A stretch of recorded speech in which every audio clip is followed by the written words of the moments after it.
The Brooklyn Nets trade Kyrie Irving to the Dallas Mavericks for Spencer Dinwiddie, Dorian Finney-Smith, and future draft capital just 2 days after his initial trade demand was submitted. Was this the right move for the Brooklyn Nets? Was there a better offer out there? And what does this do for the future of the Nets franchise? What happens now moving forward with Kevin Durant? How does this Kyrie situation impact Kevin Durant's future in Brooklyn? We're going to break down all of that and more coming up right here at Locked On NBA. You are Locked On NBA, your daily NBA podcast. Part of the Locked On Podcast Network, your team every day. What's up and welcome to another edition of Locked On NBA, the biggest stories with the local experts. I'm your host, Jackson Gatlin, also host of Locked On Rockets right here on the Locked On Podcast Network. Now, today's episode is brought to you by Prize Picks. Next game, how about Luka Doncic to score more than 26.5 points? What about LeBron James to have more than 7.5 rebounds? How about Jaren Jackson Jr. to have less than 5.5 blocks? Or what about Ja Morant to have more than 2.5 dunks? So what is Prize Picks? It's daily fantasy sports, but how does it work? Basically, you pick 2 to 6 players, and they score more or less than their Prize Picks projection. You can win up to 25 times back on your money on any entry that you submit. That's no competing against other people. It's just you versus the projections available. Prize Picks offers projections on any sport that you watch. That's NBA, NFL, MLB, NHL, PGA, you name it, they've got you covered over at Prize Picks. Entries can be made in 60 seconds or less. It's that simple. They're safe. They offer fast withdrawals, currently operational in over 30 states and Canada. Download the Prize Picks app or go to prizepicks.com to sign up and play daily fantasy sports. First-time users receive a 100% instant deposit match up to $100 with promo code Locked On. If you deposit $100, Prize Picks will give you $100. If you deposit $50, Prize Picks will give you $50. Don't forget to enter promo code Locked On and sign up for an instant deposit match up to $100. Joining us now is Doug Norrie, the host of Locked On Nets. You can find wherever you listen to your podcasts and on YouTube. Just search Locked On Nets. And man, Doug, I mean, just the NBA is such a whirlwind, right? A couple days ago, Kyrie Irving puts in a trade demand, and now he's off to Dallas. Let's start with, given the other possibilities out there for, a potential Kyrie Irving trade, right? The rumored Lakers trade for Russell Westbrook in the first round pick. Maybe the Phoenix Suns were looking to get involved in some capacity. How would you grade the return for Kyrie Irving here, getting back Spencer Dinwiddie, Dorian Finney-Smith, the 2029 unprotected first from Dallas, and then a couple seconds on top of it? Yeah, I think actually it's hard to be too mad about this for a couple reasons. One, okay, look, you're never winning a trade where you send out the best player, right? The NBA, especially the best player that still has probably years of his basketball life to go. So you're never winning that trade. I think that, but you can't really view it just in terms of that context. You have to view it through the terms of what had happened here with Kyrie and what the Nets were going to need to do in a limited timeline. So I think once you are able to put it inside that or view it through that lens, I think that this return is actually pretty good, because it gives them flexibility around a couple of different paths depending on what happens next. And maybe we'll talk about that in a little bit, but the Nets are not done here, but I don't necessarily think they're done being better, or they're not necessarily done being worse. There's a couple ways that this team could go. I think that this package gives them flexibility around a number of different moves. And frankly, I saw a situation where the closer they got to the trade deadline, I was starting to worry that Kyrie's value was going to drop even more. He wants these contracts, and he's going to sit out, and he's going to sit out the whole season, or whatever else could have come with 72 to 96 more hours worth of just NBA stuff. So I think in overall, getting back, Dinwiddie and DFS and some picks and start to claw back some of the Rockets picks that they gave away, I think this was fine, with the clear understanding that on a strictly basketball level, the team is definitely worse because Kyrie is way better than these guys, right? And so I think but it's hard to get to look through it through all a bunch of different lenses. And kind of let's navigate some of those lenses. I mean, you talk about a couple different, pathways maybe for this team moving forward. I am curious, how this move potentially impacts Kevin Durant's future with this team. But walk us through a couple of those pathways, and you think maybe, are there some more moves to be made here ahead of the deadline? Maybe that don't involve KD trying to maybe round out this roster a little bit in the aftermath of dealing Kyrie. Yeah, so they definitely were not in a position prior to this deal to be in on any I would call player win now player of value, right? I don't think they had the tradable contracts. I don't think they have the draft capital unless they were just going to forego nearly the rest of their future. You know, they're owed Houston a bunch of stuff here. They don't really have much in terms in the cupboard in terms of the draft piece. Now, all that involved Kyrie Irving being on the team, and so that has to be factored in. I think they are in a place where they can probably make some of these like short win now, but maybe future moves. Like, could they be in on an OG Anunoby? I don't think they'd be the front runner, but they could at least make an offer now, right? On guys like this. I think that they have gotten enough pieces back and contracts back that like they could probably start having the conversation around some of those guys.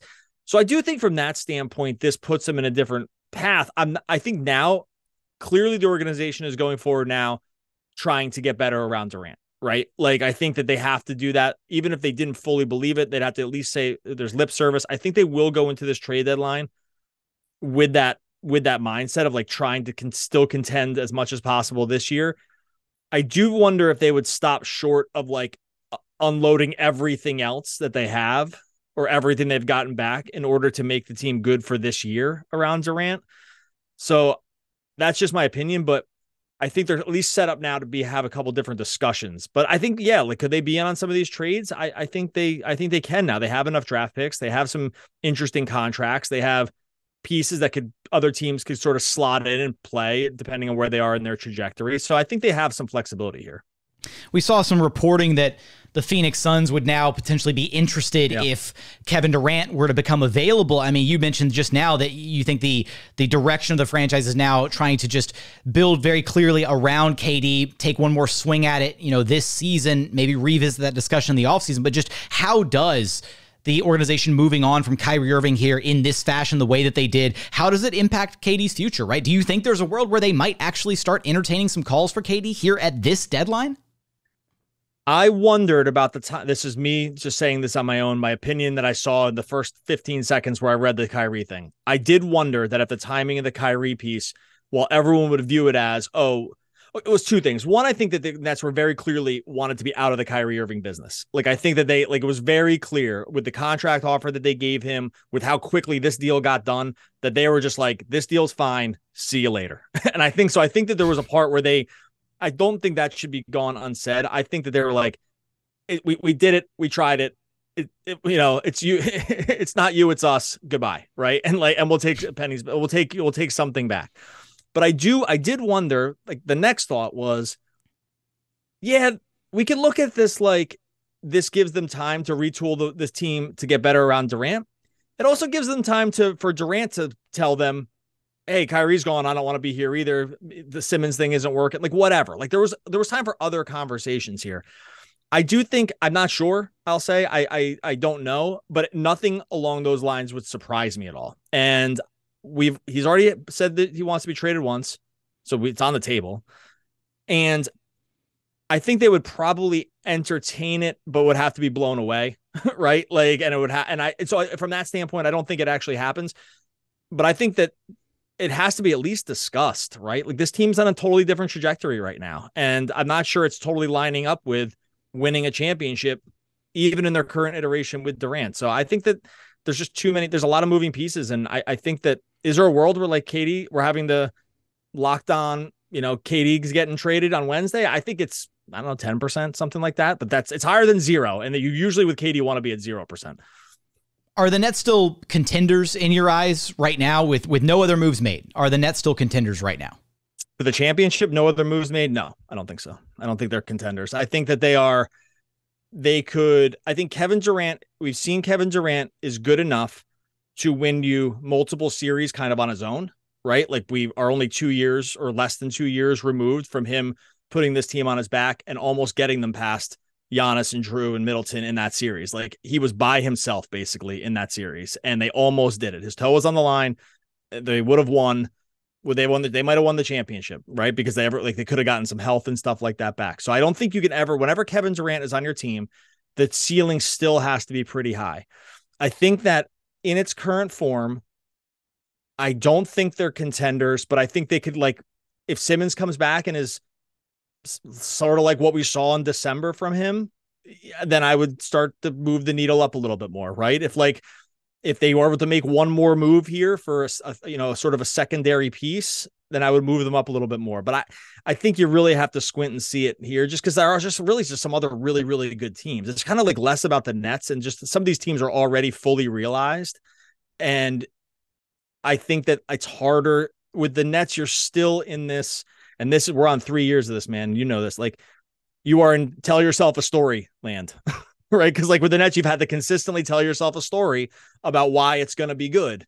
That story never gets to the end, so we never kind of know how it goes. We're still there now, but I just think it's harder to see it under the current form, just because like it's just hard, man. Like Kevin Durant's great, but the drop off from KD to their next best player now is really probably farther than you can realistically have it to win a championship, right? And so I think I would love for them to win a championship more than anybody, but there's a reason they're 11th in playoff odds right now, and I think that's probably correct, or championship odds. It's like the world's worst choose your own adventure book. I just, it's been, can I say one more thing? I know you like, yeah, go for it. No, like, go for it. I do think that there's this crazy world where if you play this thing out, if you play this simulation out 1,000 or 1,000,000 times, or how many sims you run, like this was one of the bottom 2% outcomes over these last 3 years. Like it really was. And with Kyrie, yeah, maybe you get a few more bottom, like left end of the bell curve outcomes, because like he just is a total wild card and it doesn't take much, right? But I do think that if you do this, like this was one of the worst versions. There's lots of versions of this where one guy's hammy doesn't get pulled and one guy doesn't roll up on someone's leg, and we don't have a global pandemic. That the only time it's ever happened, basically in our life, and what will ever be our lifetimes. Like so many things happened here that really just undid it. And I think that's really the biggest bummer of it all, is that I think there is a world where more than a few times the Nets win at least one championship with this group. And it's like, and they still kept the group together and everyone was happy and they loved winning together and nothing else kind of mattered. We just didn't get that version, and it sucks. What moves, if any, will the Nets make ahead of the NBA trade deadline? What impact does Kyrie Irving's departure have on Kevin Durant's future in Brooklyn? Of course, we'll have us covered for all of that and more over at Locked On Nets. Doug, I appreciate you stopping by Locked On NBA with me. All right, thanks so much.